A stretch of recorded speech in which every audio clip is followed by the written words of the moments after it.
Levy, and this is Ancient Odysseys. Today I'm going to take you inside the Great Pyramid. We're going to explore the Subterranean Chamber, the Grand Gallery, the Queen's Chamber, and the King's Chamber. Let's go.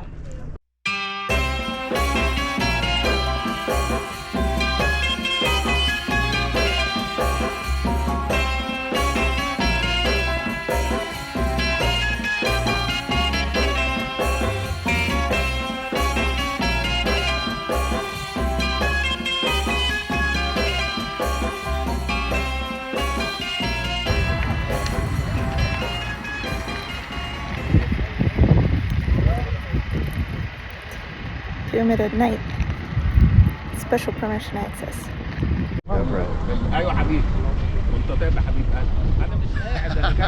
I feel like this is Halloween or something.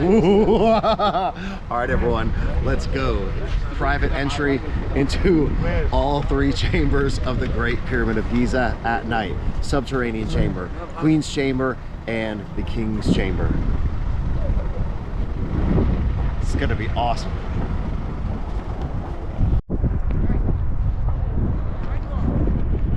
I'm Lex Levy, and this is Ancient Odyssey. And behind me is the Great Pyramid. We'll have private access for 2 hours.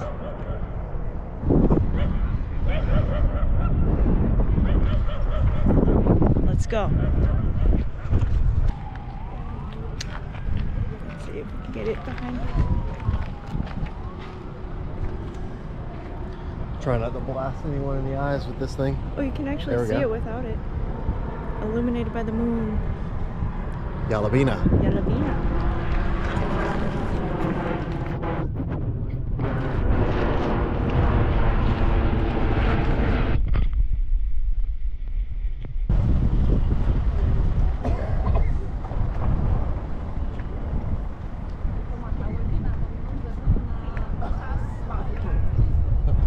I'm so excited. And of course, as we were walking up here,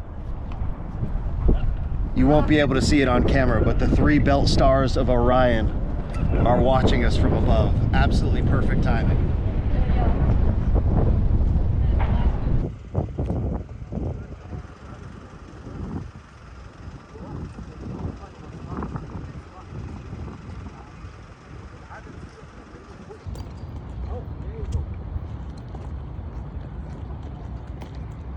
Great Pyramid at night.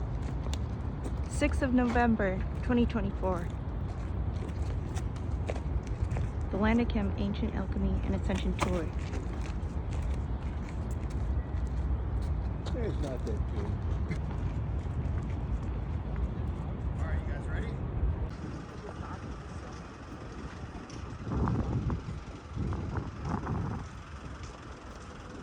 Watch your step.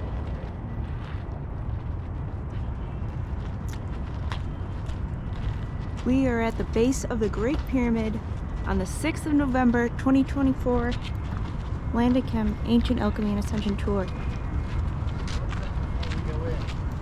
Private access. This is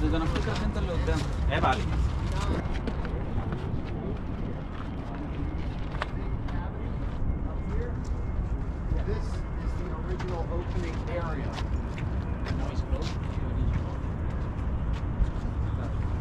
I'll show it to you in the morning.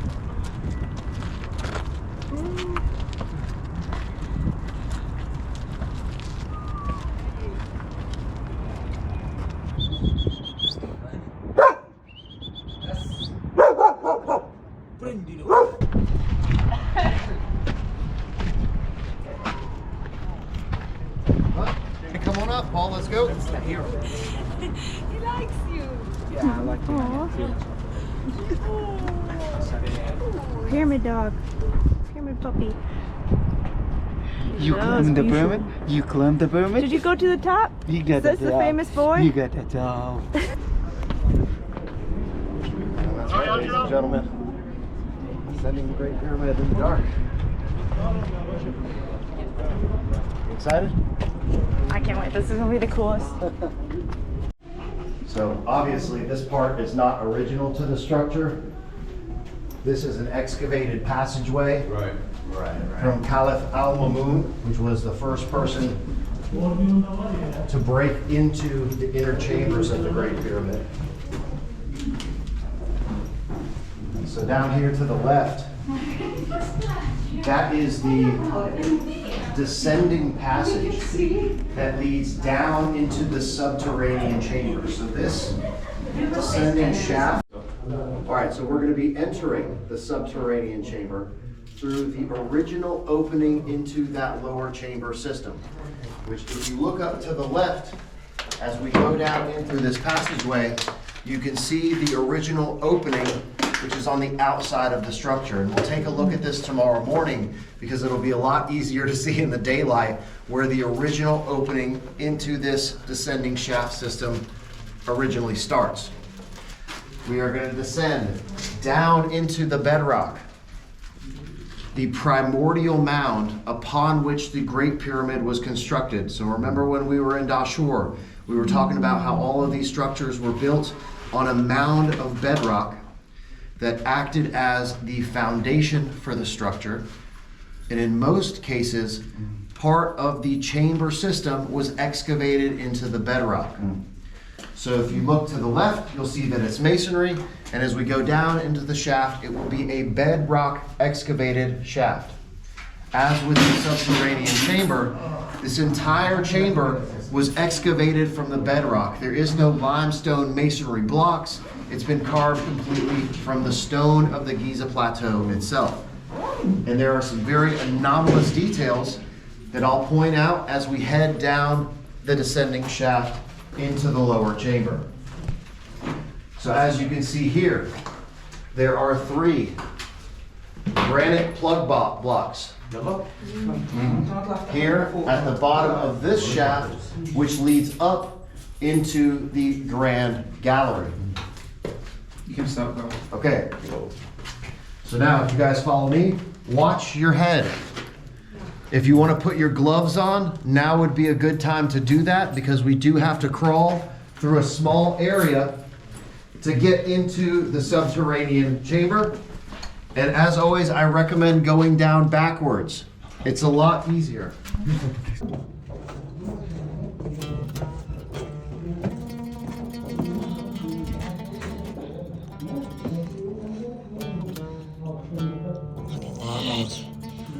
Oh my gosh. Permeated bedrock. Here, shine up. Core of the Great Pyramid.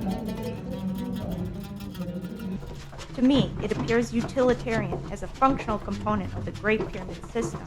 So just imagine what this was like for the early archaeologists exploring the Great Pyramid who didn't have the luxury of the light system or the flashlights. So descending down into this chamber, as you can see, looking forward, I'm pretty sure they don't have the lights on down there. Okay, so now everybody stop for a sec. And you can see that we are in the bedrock. If you look around, there are no limestone blocks. This whole passageway was carved down into the foundation of the Giza Plateau itself. Crazy.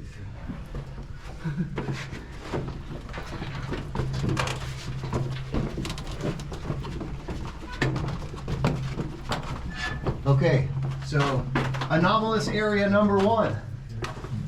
So as you cross through this area here, take a look on your right, up into this cavity,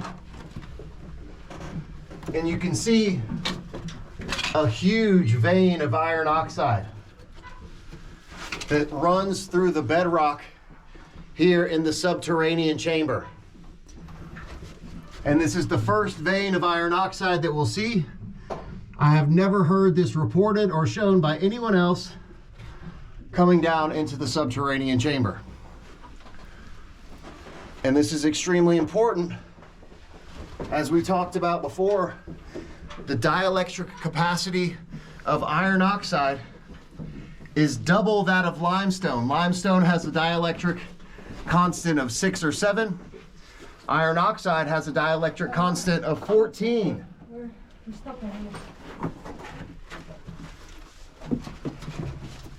So just make sure to take a look at that area as you cross through there so you don't miss that.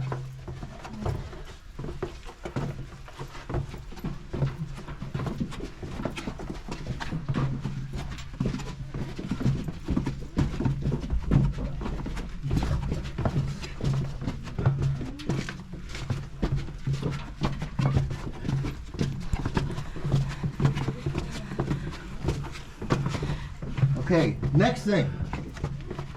Here on the right,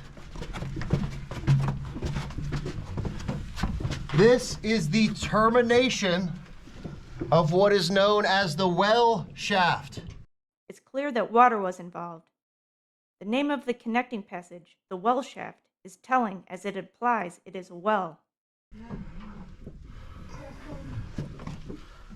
And this well shaft goes all the way up through the bedrock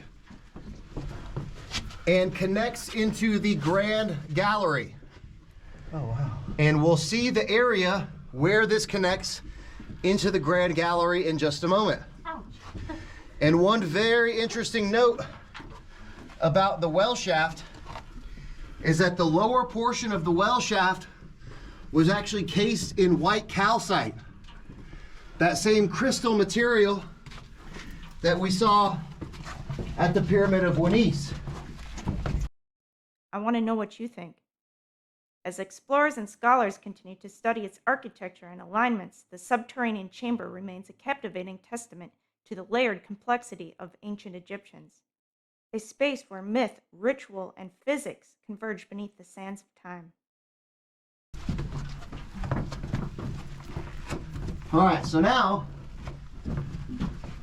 this is the portion where you need to crawl. What? So you will see pieces of glass here in the sand. So I highly recommend putting your gloves on and just be very careful when you're going through this area.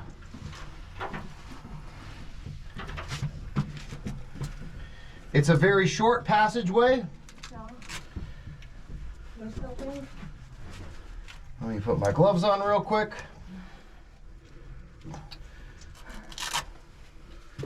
And if you have your headlamps, this is another good place to use them. So this is awesome that we get to go in here in the dark. Okay, Yalavina. Whoa. Yalavina. Wait till you hear the acoustic properties as you crawl through here. Wow.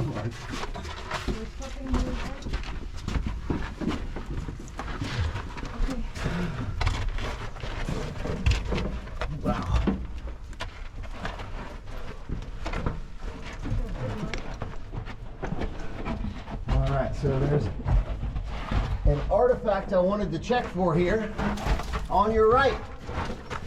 As you're passing through this area here, you see another huge vein of iron oxide running through the bedrock here.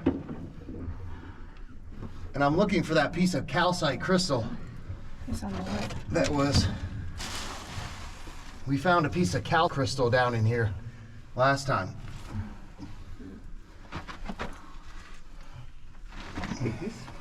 No. No, so it's like a piece of, and it may have since been reburied or moved. But this piece of granite here is not from this chamber.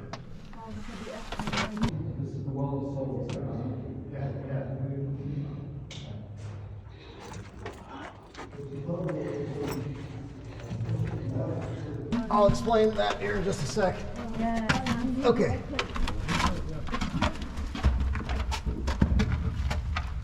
Whoa.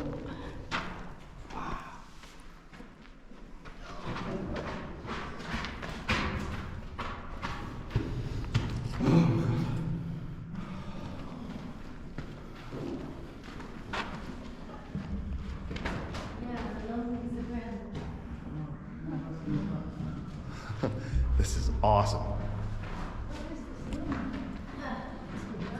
And the last time I was in here, I didn't notice the acoustic properties as much, but it's booming in here. Yeah. Oh, wait, this is it. This is the Subterranean Chamber, yeah. Take a look.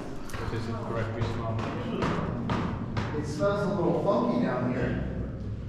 I wouldn't necessarily say that's funky like the Red Pyramid, but this is very unusual that they have this open over here. I guess our journey isn't over. Well, this is a dead end.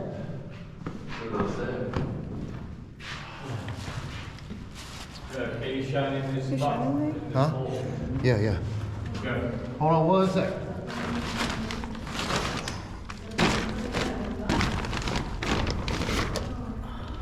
Let's go.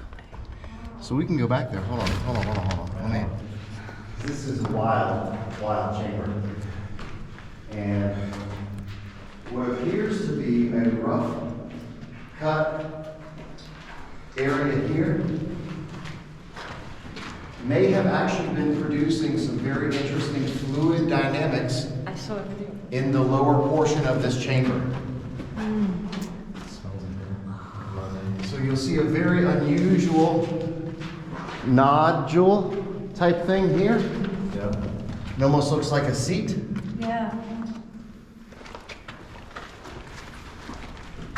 And we can walk up here. You guys can all check this out.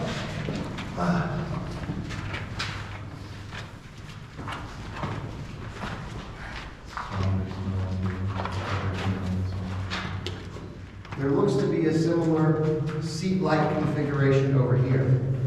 Now, I do somewhat get the impression that this chamber may have been in the process of being enlarged, and that the part that we're standing at now was currently being excavated out of the bedrock, and it was just never finished. So that's one proposition about what you see here, but you can also see what looks to be a channel kind of flowing down in this direction, which looks very intentional.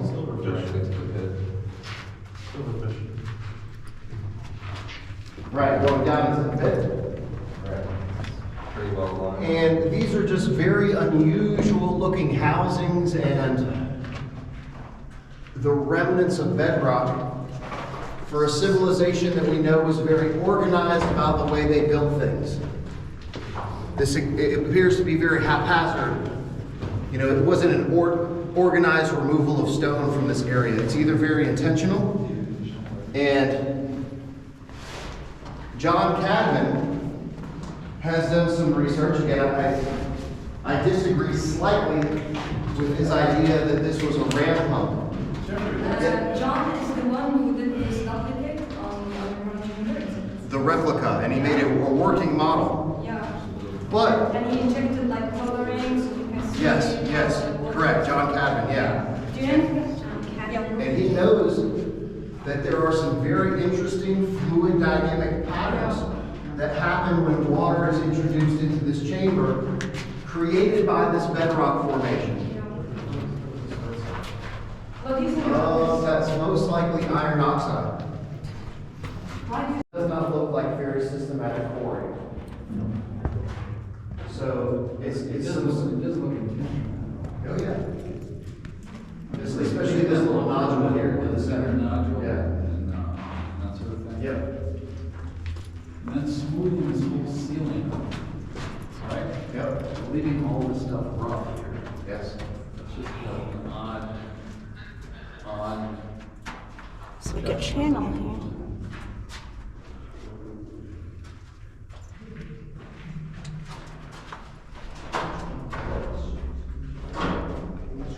Very odd. This room is going to hold a lot of water. Yes. And the column in the northern shaft as well. Another By the channel way, here.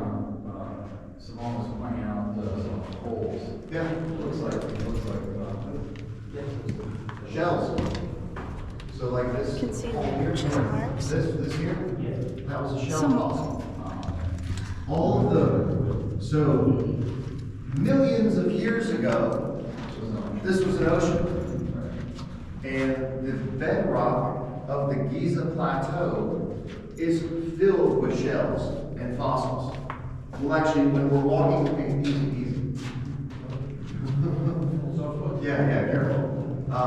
When we're walking around the plateau tomorrow, I'll actually show you a huge fossil in the bedrock. It's like outside of this one. Yeah, there's a so that's very common that all of the stones used in the pyramids have fossil shells in them, which is a huge argument against the idea of geopolymer. People say that the pyramid stones are concrete. That is absolutely not correct. They are quarried stone because they have, sometimes it's a whole big shell, like a complete fossil embedded within the stone.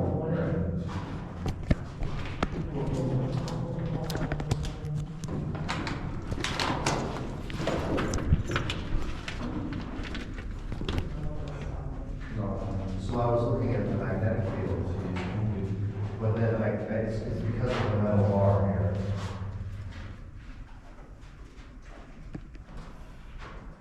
So normal is around from 20 to 60 microtesla.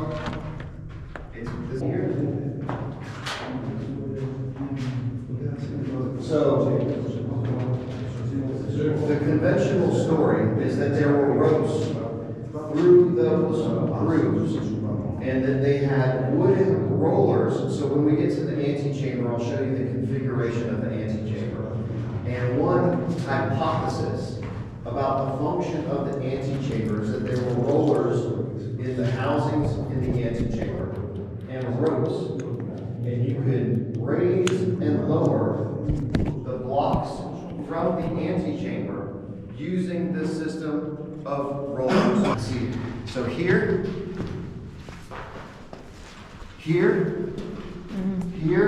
and here, it looks like there's evidence of flow erosion coming from down here into this area, coming from down here into this area, here, and here.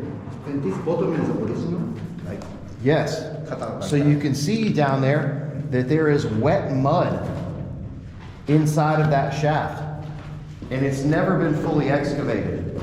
This is actually, you can see how it looks like the water level must have dropped recently, because this was wetter looking the last time we were in here. But you can see how caked up all that mud is.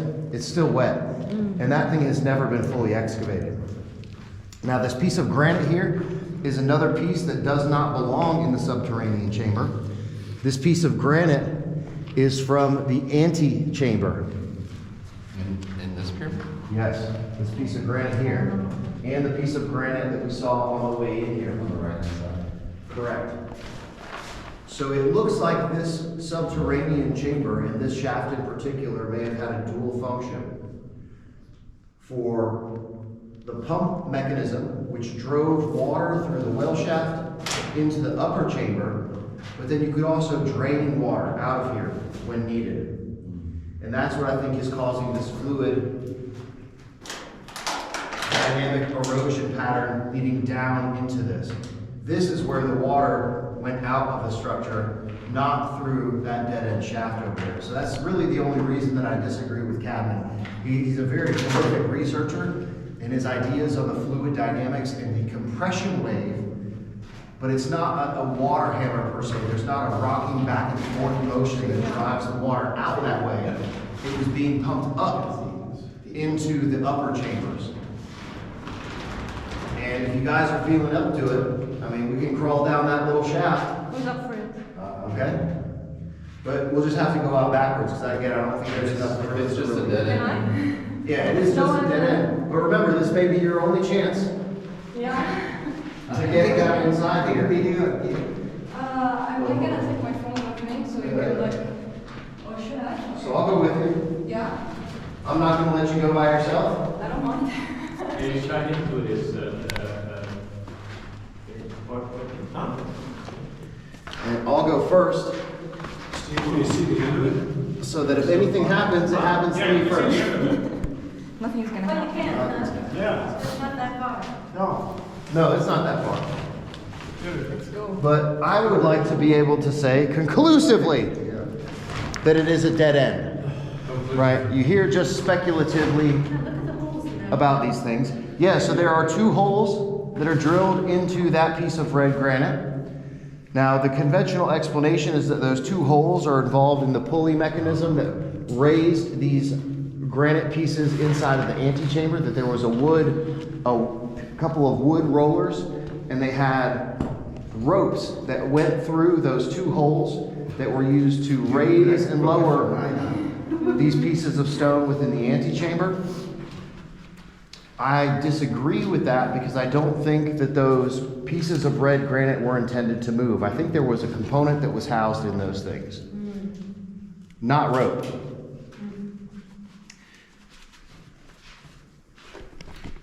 All right, and you can see somebody's little piss jug here. Yep.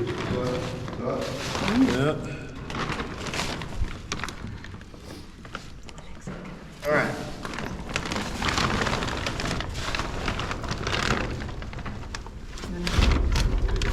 So we just got to prepare to go coordinated backward. Everybody good with that? Yeah.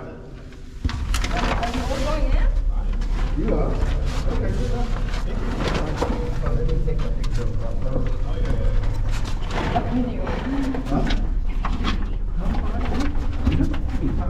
Yeah.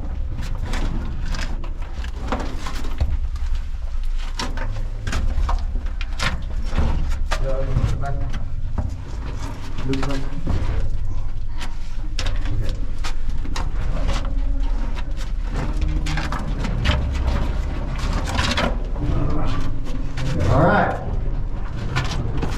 So I can tell you for sure, just looking at it, that this is a dead end. Yeah.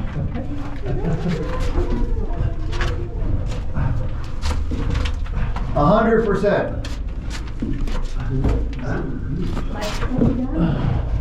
Geoffrey, can you check the walls around us? Yep. So I do see a bunch of salt down in here. Loads of it. Yeah, lots of it.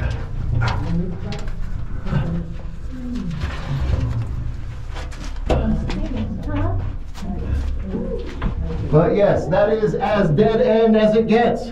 That's it? That's it. Yeah. That's not very far. No, it's not very far. So the idea that this was a ram pump and that water was being pumped out of the structure through this area, well, we just disproved that, right? Yeah. Because this doesn't go anywhere, that's bedrock. So if water was in this chamber, it only had one way to go, which is up through the well shaft into the rest of the structure. And I think we can all kind of pivot. If you want to come further, hey Lex, see if you can turn around. I don't think I can. So then just go backwards. If you can't turn around, Here, babe. Take the camera. You can get the termination. Just turn around now? so the ladies and gentlemen at home can see this for yourself, that we're not just saying that. This is the end, the dead end of the shaft. What's this fissure, Geoffrey? What do you think? Hold on, let me turn around and I can see it. All right. Oh my God, there's plenty of salt around this. Ton of salt on the ceiling. Yeah. Okay. There you go. Oh, yeah, there looks like there is enough space to turn around up there. Well, so not much here. No, I can barely turn around. So just go backwards. Okay. What do you, like there's this really prominent fissure right here. All right, let me take a look.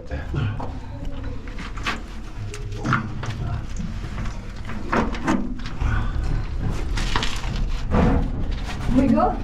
Yeah, I was just trying to point this out. So like right here. Okay. Oh, okay. Yeah. So it may be Yeah, a like- natural fissure in the bedrock. I see one here as well. Looks like there's some iron oxide in here. Yeah. Check this one out. Check this.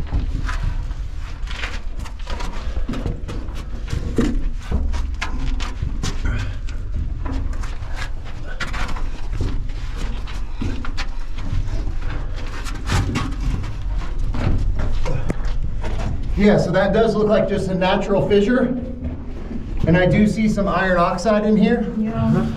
So very similar to what we saw on the way down in the shaft. Yeah. Just a much smaller vein.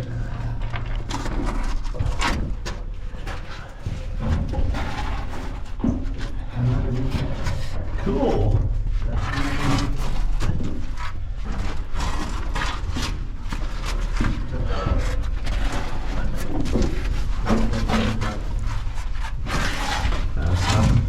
Some garbage. How you doing? Huh? How you doing? I'm good. It's hot up in here. Okay.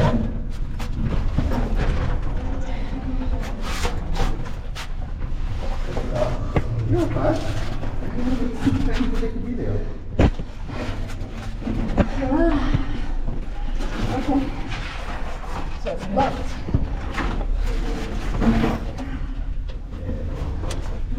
So again, imagine you're the poor Egyptian guy Sorry. that they sent to go explore this thing with no flashlight. Go, man. Okay.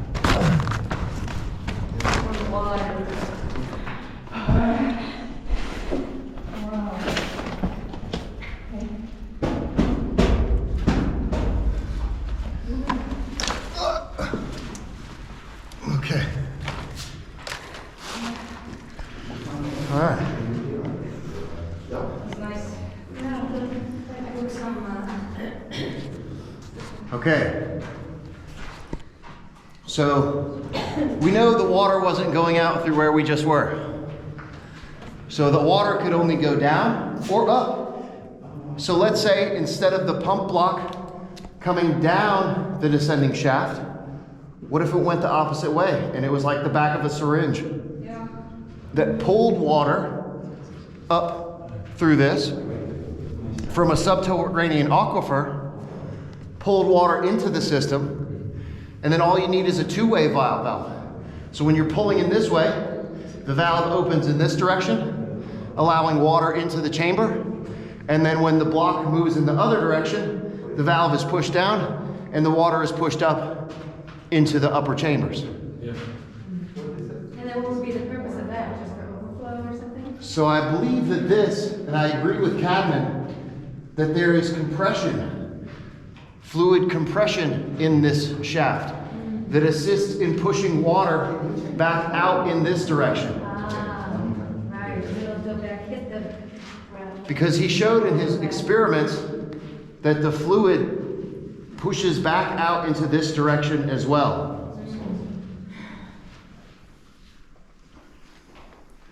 So whenever you guys are ready, Yep.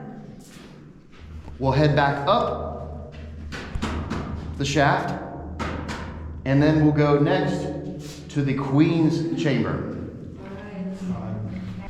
Much less people on the Giza Plateau. Ascending the staircase into the contact process chamber of the Great Pyramid.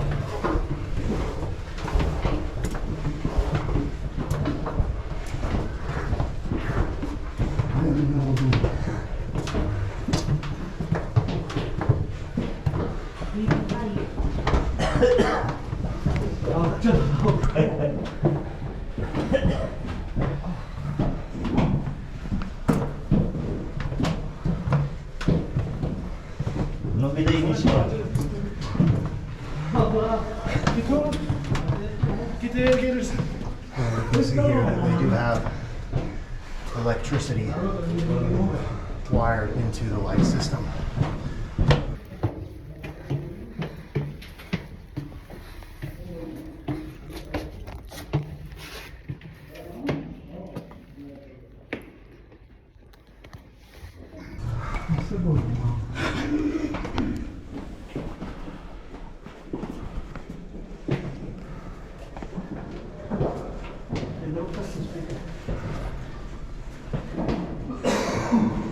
Get out of the way here.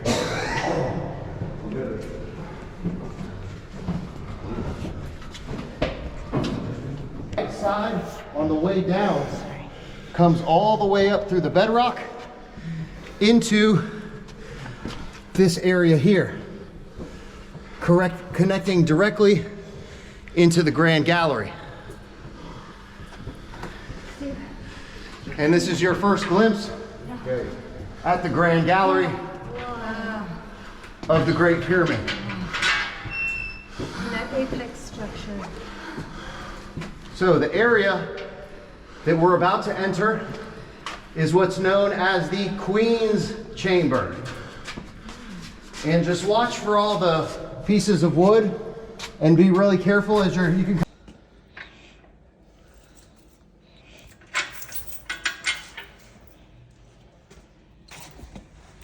Oh, crap. Oh,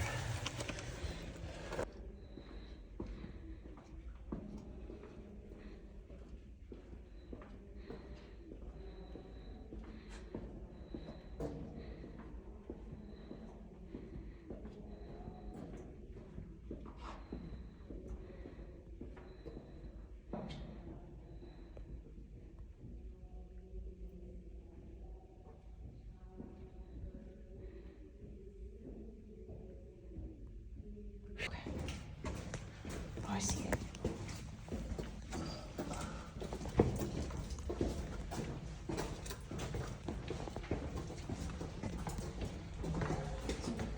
More of that coating compound here on the walls. Calcium sulfate coating. There's another big, that's a patch. That's a modern patch right there.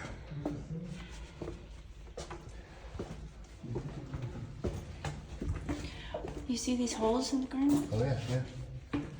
How many are there?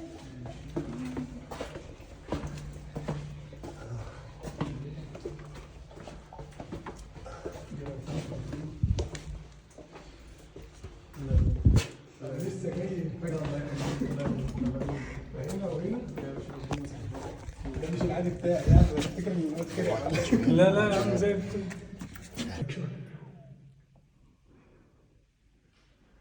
And do you know what's unusual? So you see the black material, all of this black staining here, here, here. It's actually on this part as well. So this part here doesn't appear to be chiseled. But then the chiseling is here. See that you can see the tool marks here. There's that black material here, here, here, here.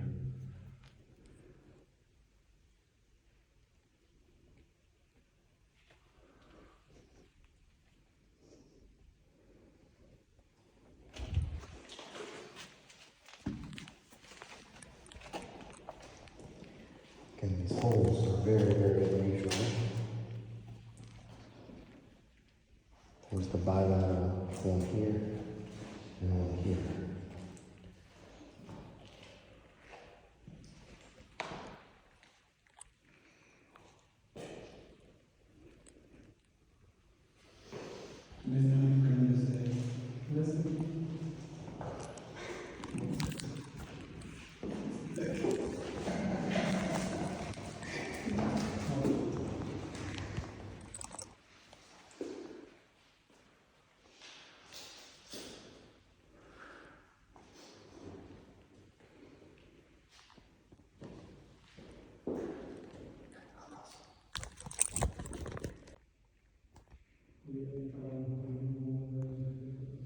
Do you remember the pyramid scan?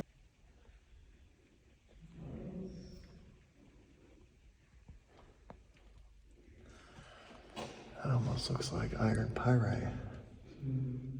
Here, up in the, you see this giant section? I see it. It looks clear. Maybe modern.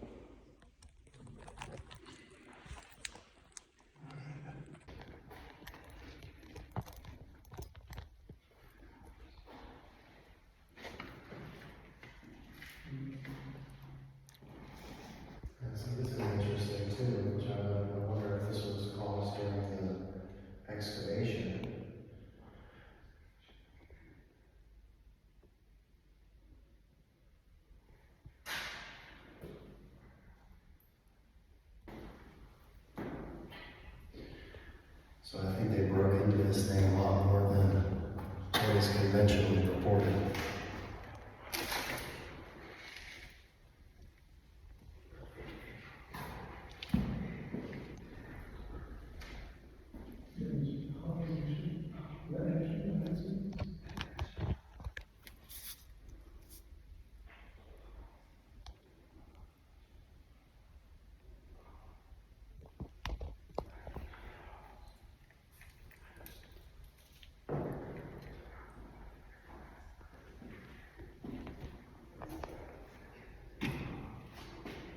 Coating compound all over the walls in here.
So there's significantly more damage than I anticipated around the southern shaft. Here in this area.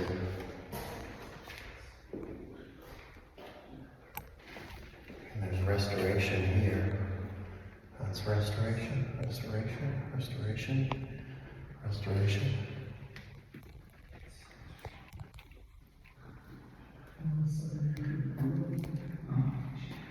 This in particular has my attention here, this patch.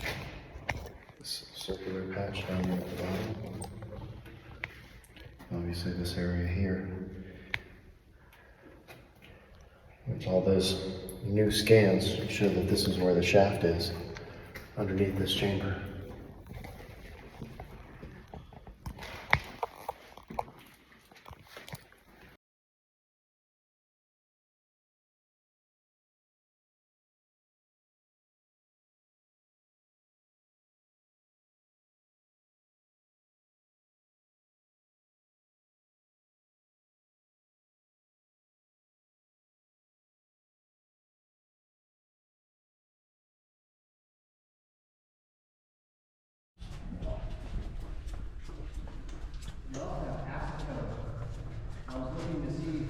So be careful with the steps here. Okay.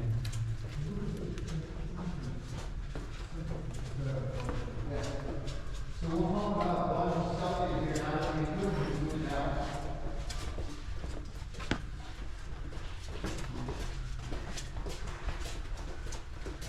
Great. Good job.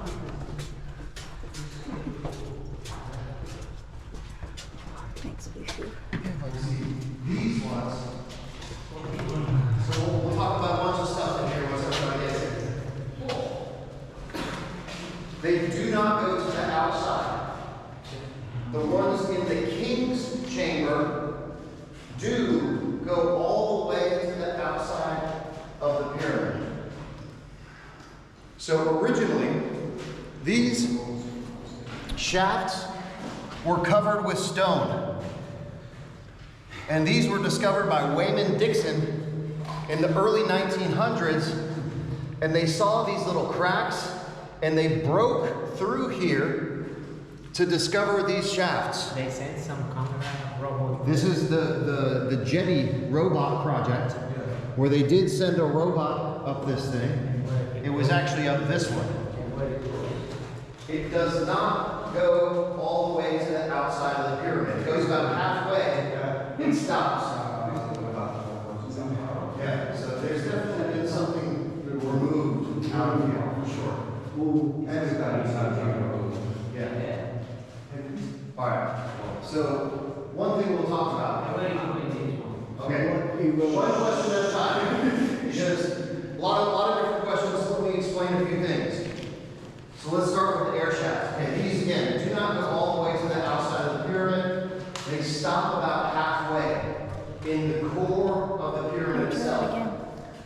And what they found at the end of this one is a piece of fine Tura limestone that has 2 copper hooks in it. Discovered in the southern Queen's Chamber shaft. So again, this is the north side, this is the south side. So they know that they did find a dead-end piece of fine Tura limestone, which is the same where they excavated all this material out and carved this tunnel back into the bedrock. Same thing as this part right here. This was done in the early 1900s. They excavated down into this area in search of treasure and mummies. It has been reported that there are possibly shafts and chambers that were discovered underneath the Queen's chamber. This was reported by Howard Carter, Petrie, all the original archaeologists that investigated the Great Pyramid say that there were possibly some chambers and shafts under here. Never been confirmed. They were not drawn, but they were written about. They were referenced anecdotally by several explorers. So that's under this area here. Interestingly enough, there was a recent 3D Doppler tomography radar scan. So they scanned the Great Pyramid using a 3D Doppler radar.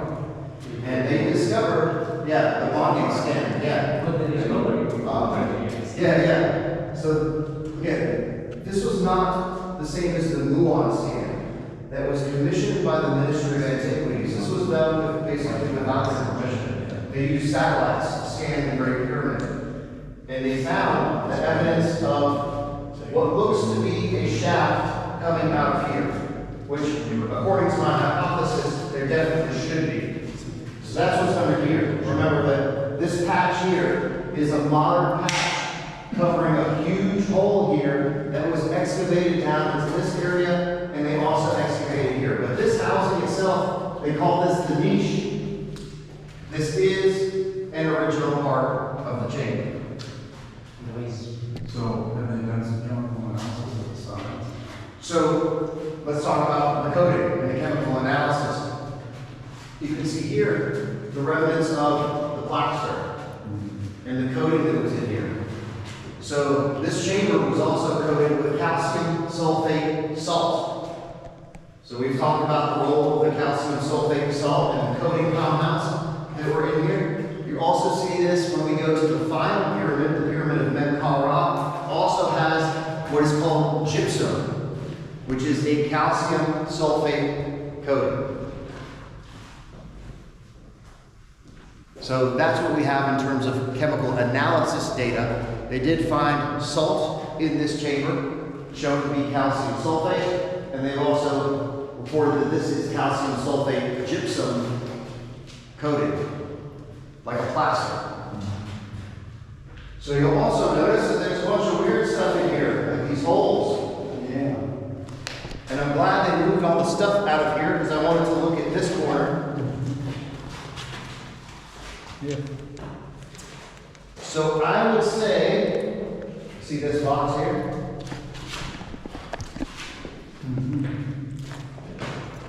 You know, some of these stones have been moved. And you'll see that in the King's Chamber, where there's, to the right of the sarcophagus, there's something similar to this. It's actually a piece of metal that's kind of painted to look like granite that covers up a hole in the King's Chamber where they moved some of those blocks. Not a good explanation for these holes in here. You can see there's also one in this corner over here. So, there is not a good conventional explanation for the presence of these holes. Perhaps something has been removed out of here in ancient antiquity. We don't know for sure. But there are some certainly anomalous holes in here. And we'll see these kind of holes all around the Giza Plateau. If you look close enough, there's these approximately same size holes. And if you look at this thing, I was just going to say this hole is right in front of the shaft.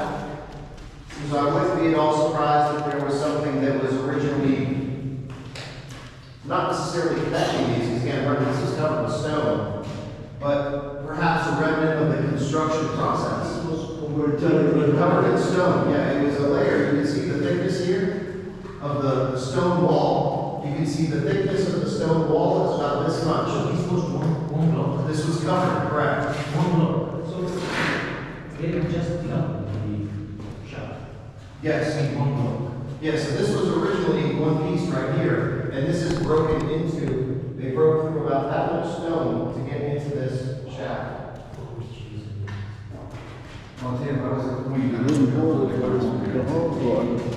So, one, we talked about Christopher Dumm's theory, right?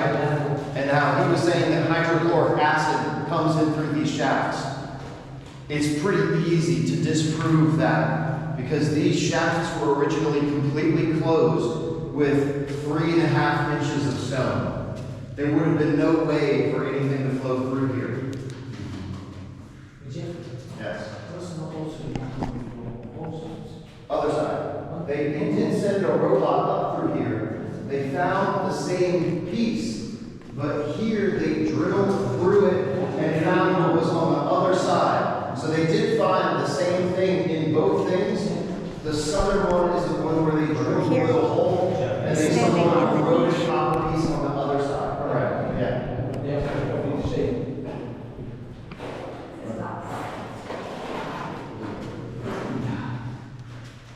That's something here, something there. Yeah, it's difficult to say what that is. So we don't know what the function This is, he's asking what a black material is. So we don't have a chemical analysis of what that material is. It does to me look kind of like soot. It's just kind of They put something there yeah, so basically here, this part was flat. So they didn't find anything in here. When they came in here, it was an empty chamber. So they said, well, maybe we'll look through here. So they started digging the hole to see if they could find, they were looking for the barrier. and how it was closed there. This is rock. All here was covered with, you see this part here? This is the original end of this niche. It didn't go back. You can see this is all carved out here. Yeah, they dug in here in search of treasure, the mummies, the barrier. Same thing as this one here, they were looking for the barrier. So, I guess we can talk about it a little bit. Because it seems like it's a very small piece of this rock. It's a very small component. Without the king. Without the king. I guess spend eternity. Now, in terms of when, how this could have been built into the pyramid, Yes. do you think that, that it must have been constructed during the construction of the pyramid rather than hollowed out afterwards, right? Yes. So my hypothesis for the internal chambers, the chambers were installed when that level was going up. Right. So we talked about the container not being moved into the structure. Right. They put the container into the chamber when the chamber itself was being built. Right. So they weren't moving the box in. Right. The box was put in during the construction and it was never intended to go in or out. Right. It was part of the original construction. Because clearly these walls and the ceiling are not carved out. No, these are blocks. Yeah, we are now above the bedrock. So this is actually limestone masonry in the body of the structure itself. Subterranean chamber is bedrock. Now we've come above the bedrock layer into the core masonry of the structure itself. So you're you want to say?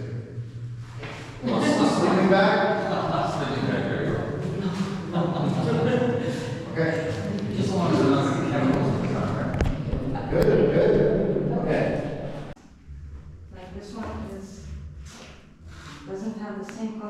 other one. The other one is more large. Yeah. So that may also be because of equipment and other stuff that was put in here. So that looks like soot. Yep. That black stuff? Yep. Yeah, that definitely looks like soot. But it doesn't feel, it feels so industrious. This chamber? Yeah. Yeah, oh yeah. It doesn't smell as bad as the subterranean one. Yeah, it's so crazy that it's buried chamber. It doesn't feel like that. Openings a lot bigger. You won't bury your grandmother here. Right, yeah. They got a square scratched into the ceiling. Yeah. Yep. And that's most likely ancient graffiti. And unfortunately, you find that in so many of these structures where the original explorers wrote their names on the walls. Right. And even Cuckoo's name on the wall. Yeah. The red ochre graffiti that was found in the upper recesses of they call them relieving chambers above the king's chamber. There's one right there that you were just Oh yeah, more graffiti here. Yeah, this looks like, Arabic. it looks like Arabic. So that's most likely relatively modern. By relatively modern, I can say anywhere from the late 1800s to the recent time, yeah. But so my first impression in coming in this chamber was first, there's a lot more patchwork in here than I had expected. There were a lot of holes inside of this chamber. What are the holes from? Everybody has been drilling. Possible for intentional disruption or destruction of the chamber in an attempt to excavate for treasures. But what if there was failing of the coating? And there were the coating, right? So even if in our modern industrial coatings, these things don't last forever. But the Great Pyramid had a very sophisticated mechanism where the operation of the structure itself created the coating within the chamber, okay? So we have a chamber that's made of calcium carbonate limestone. When calcium carbonate limestone reacts with sulfuric acid, it creates a solid layer of calcium sulfate that forms on the wall of the chamber. That calcium sulfate is insoluble and unreactive with dilute sulfuric acid. So it stops the reaction. So it coats and protects the walls from any further corrosion. But if some of it chipped off, a hole could have started to erode, but that hole would have protected itself again. It's very self-preserving. Very, very self-preserving, correct. Same thing like what we saw with the coating compound of the red pyramid, possibly being a self-repairing coating compound, that where the material is heated, cracks in the coating compound could have melted back together. Yeah. So let's say these things are getting struck by lightning, there certainly would have been some heat generated in that process. That certainly would have been some magic. Yeah. Shine in the your shirt. And they would have thought this thing was alive. I found that, It's how already- is that piece in the middle look like? What was the name again? The Grand Shaft, or no, the Grand Gallery. Grand Gallery. I found it also very impressive. Must be so much pressure being built up there.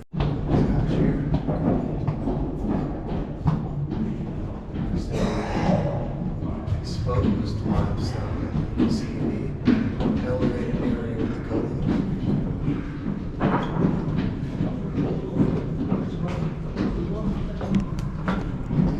So now we're going to ascend into the contact process chamber. Look at how red it is. I hope you guys can see how red the interior of this chamber is. Look at that red color all the way through here. The color of this part here. It's red all in through here.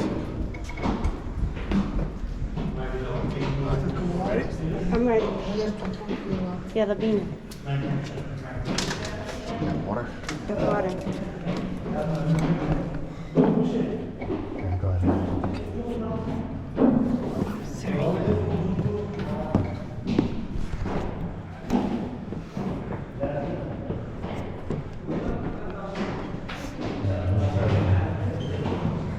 Awesome inside of here today. Most of the people. Nice and cool.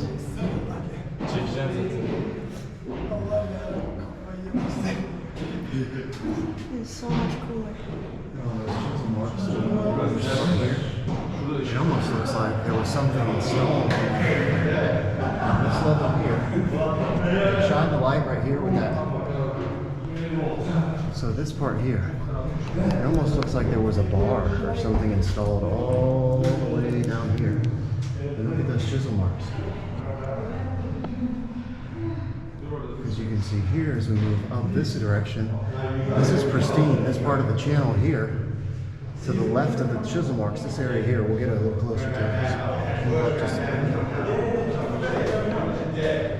So there may have been something fitted into that area that's been chiseled out of there. You can see the chisels at the top in this area. So this is the bottom of the tier here. But you can see there's a channel right above it here. It's the first time I've been in here 30 times. It's the first time I've noticed that.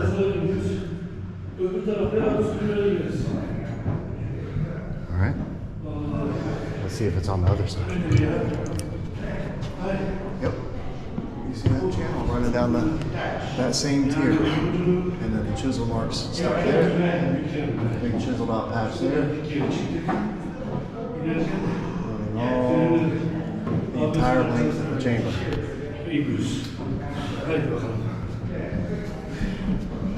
So now we're going to look at these. And this material here is patch. This pink stuff. So this has all been patched up. Yeah. And you can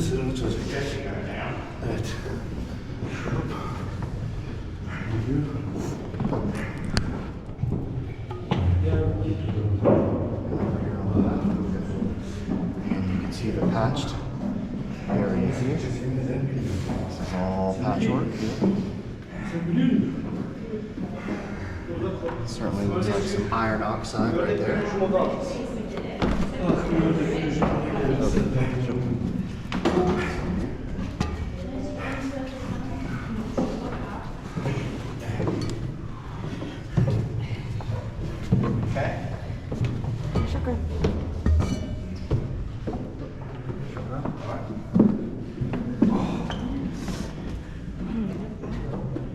Looks like some iron oxide.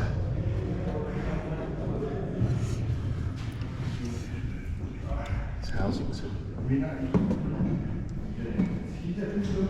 Some of them have been filled in.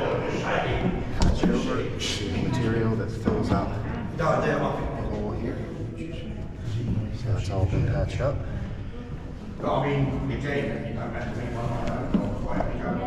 And you can see here running down the bottom. This is a conduit for the electricity.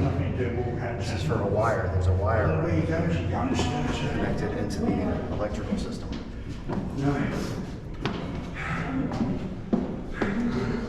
That's powering these, which are, thankfully, again, all this is patched.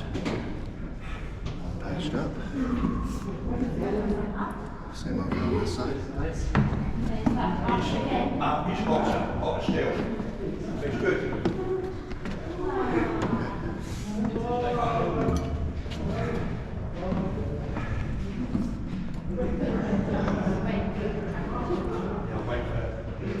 This is all a big patch here. This appears to be original limestone. And then this here is the ancient mortar, the coating compound that covered up the limestone. And you can see how, if you were here first, you can see how stained that was.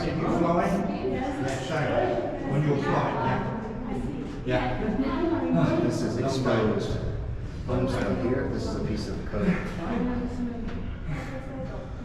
See that?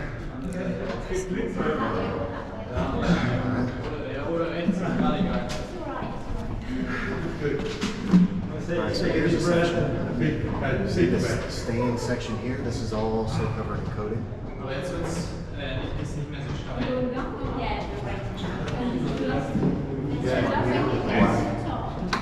Black drip stains on it. And exposed limestone. Coated. Exposed.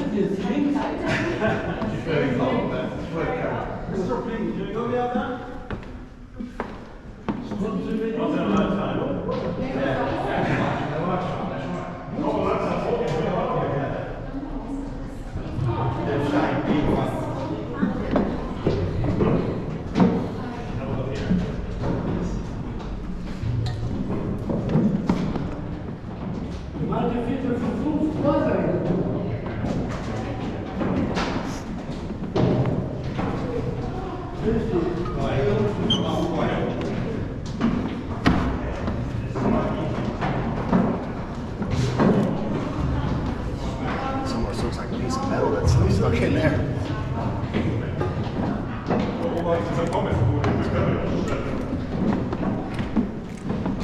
We're going to move a little bit quicker now because we've got to grip behind them and keep them up. But just showing.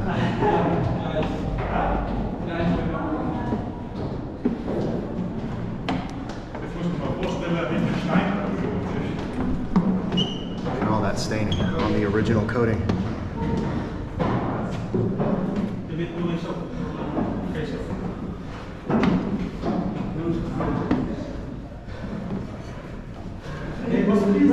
Look at the drips. Holy shit. Look at all that extruding out. Crazy.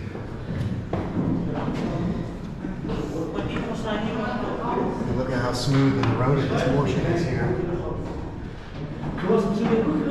There's no chisel marks on this portion, but it is eroded out. That's wild.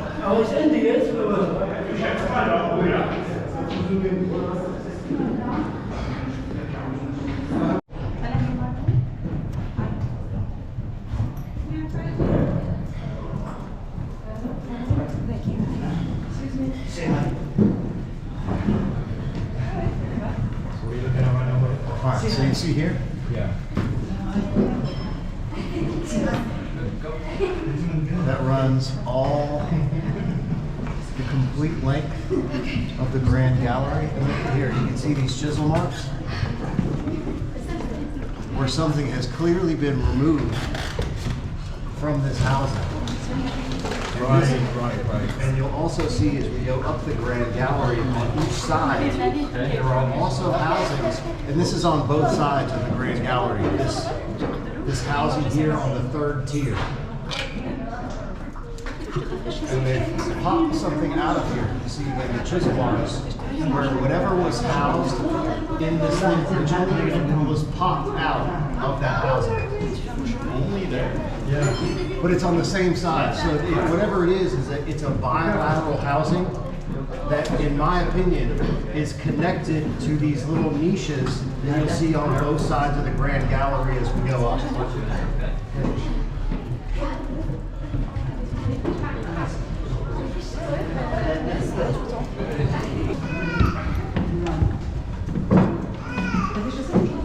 And if you look, it's on the same side over here too, on the other side, on the third tier. This housing that runs along the top. What do you think? You got any ideas on it, might be? So, I believe that there was a mixing apparatus that was housed in all of these niches that is connected into this bilateral housing that ran the length of the Grand Gallery. So you're familiar with the schist, but something on a much bigger industrial scale.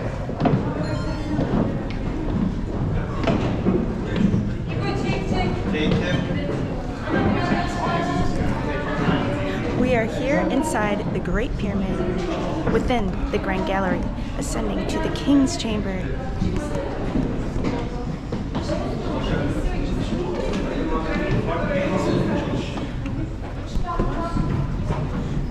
can see all these housings.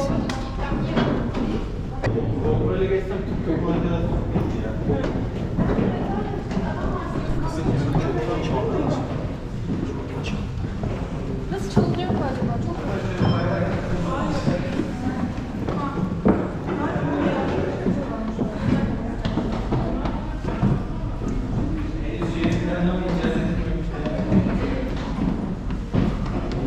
So another myth about the construction of the pyramids is that they are mortarless.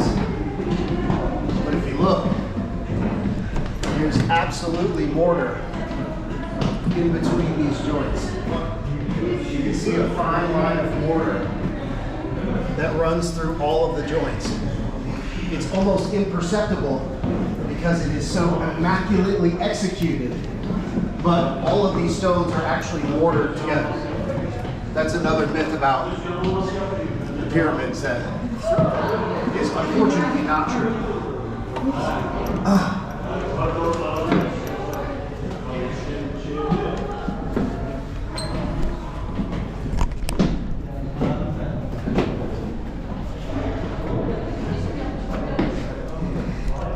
So now, while we have a chance, here we go.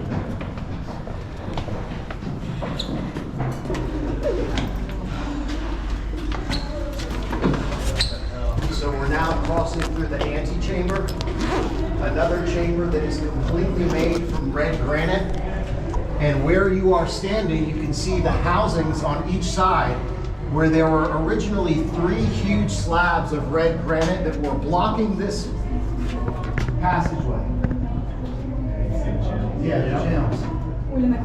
You'll also notice these grooves on this side facing toward the King's Chamber, which is a critical component of the operation of this structure. Here we have What do you think about the acoustics? box. Because I know it's not necessarily like a chemical role, but there's certainly acoustic evidence for tuning this place. Well, no, it 100% has to do with chemicals. It's something called sonochemistry, sound chemistry, and acoustic catalysts, where ultrasound can be utilized to catalyze chemical reactions.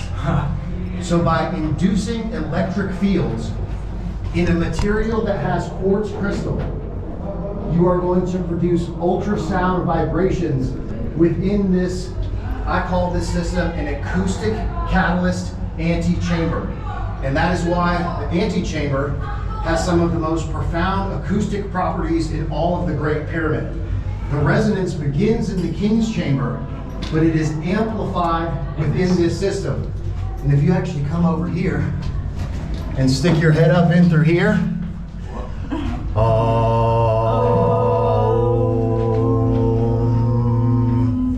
this area is the area that has the most profound, you can hear it, going up through this way. It's directly in this area, which is a specific part of the engineering of the structure. Check it out. Yeah, I'll get out of the way. All right, let's pass through. Yeah, go all the way up. Yeah. Okay. We're inside the antechamber. Oh, okay. And you can see the grooves, the portcullis system.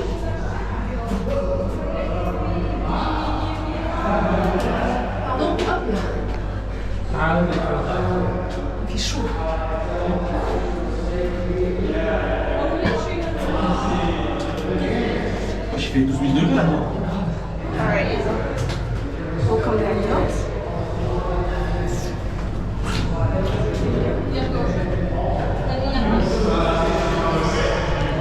Into the King's Chamber. Now we're entering the King's Chamber.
It's crazy how it's cut out of the stone. Do you think they did the masonry beforehand? Just shaped it and then? So the block is cut already, and then they put it in place to make the shaft. And it's already planned.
It actually smells pleasant in here.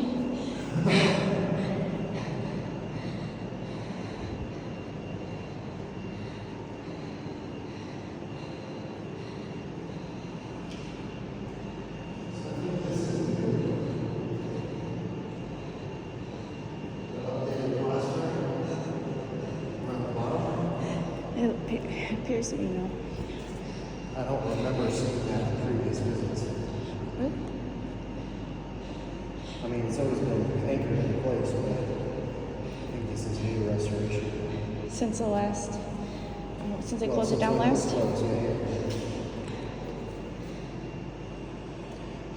And the modern coverings. This is actually metal. Another metal piece here. This is stone that was removed and replaced.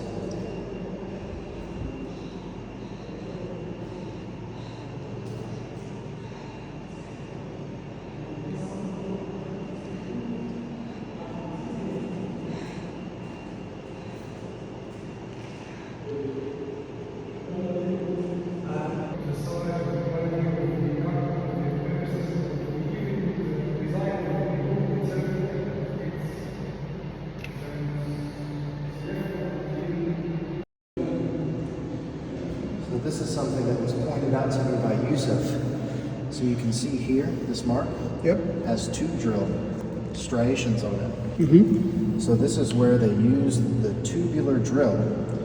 They use the tubular drill to tube down into this, that right there, that lip.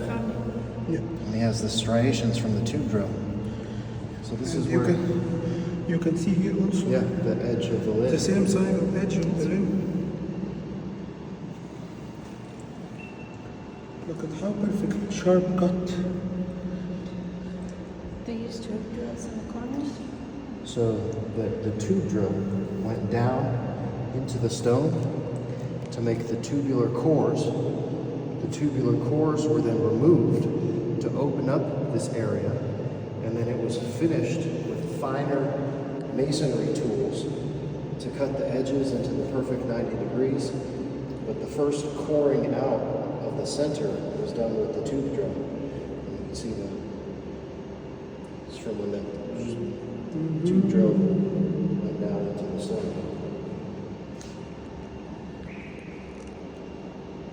One of the most intriguing theories regarding the Ark's final resting place is its possible connection to the King's Chamber in the Great Pyramid of Giza. Some researchers believe the granite sarcophagus inside the chamber may have housed the Ark. I will now show you my mathematical analysis to see whether the Ark in fact fits inside the container within the King's Chamber of the Great Pyramid.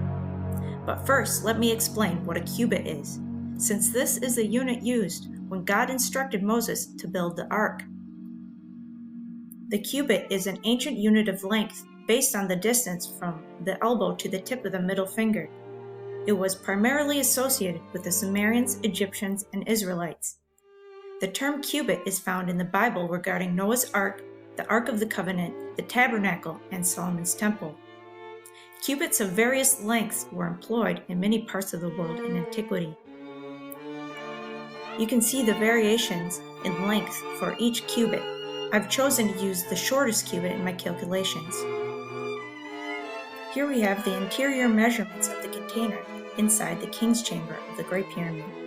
I will test both Petrie's measurements and Piazzi-Smith's measurements. Here we are converting the biblical dimensions of the Ark to inches, using the common cubit.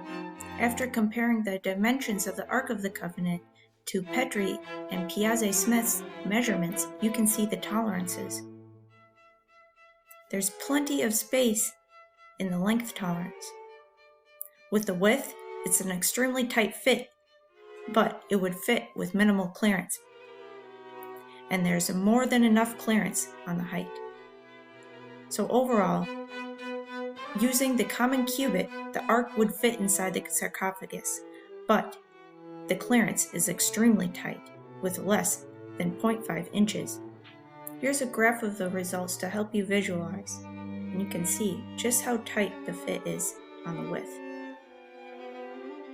The theory that the Ark of the Covenant may have been placed inside the sarcophagus in the King's Chamber of the Great Pyramid remains open to debate. Additionally, the historical timelines present challenges. The Great Pyramid was built during the 4th dynasty of Egypt, while the Ark was constructed in the 15th century BCE, according to biblical accounts. This significant gap raises questions about whether the Ark could have been placed inside the chamber at a later date, or if there was a possible connection between the Ark and earlier Egyptians. Amazing. It's appeared perfect after when you did these lights on. Look at here. Core drill. Yeah. The other core drill. But this one is the original one to close the top, Yeah. right?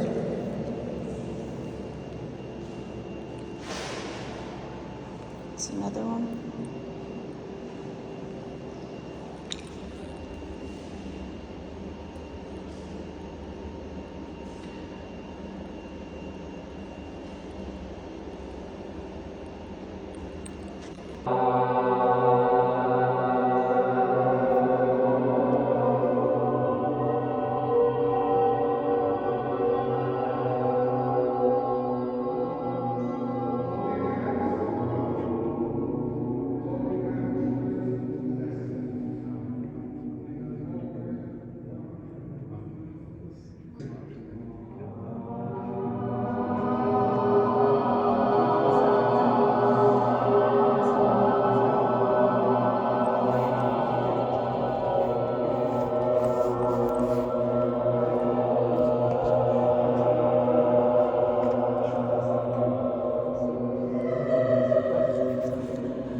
they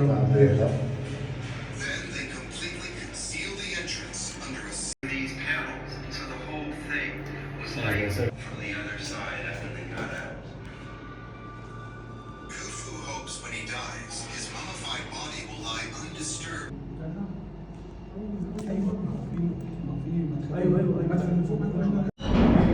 And here's the hole for the relieving chambers above the king's chamber.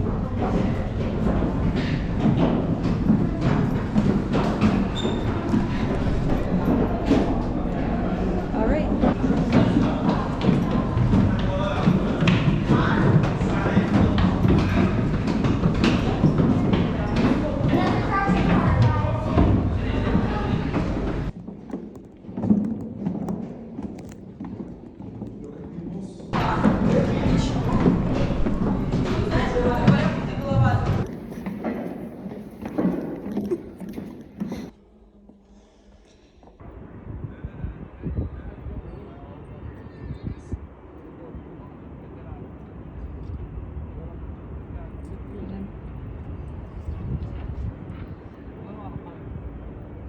Not a bad view of the city skyline, looking at Giza from the side of the Great Pyramid.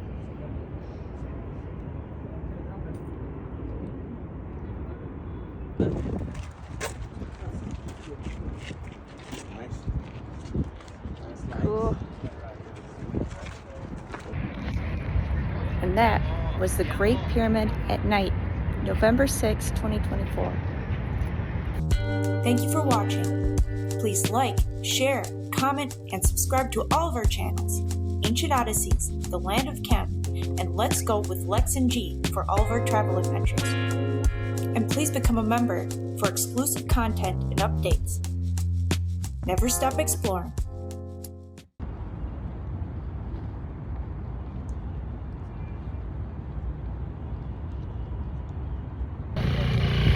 All right, everybody, we're here for a rave at the pyramids. I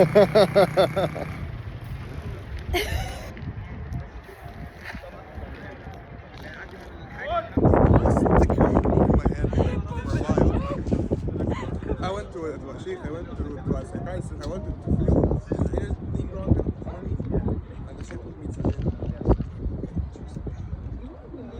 I don't like that.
Thank you for watching.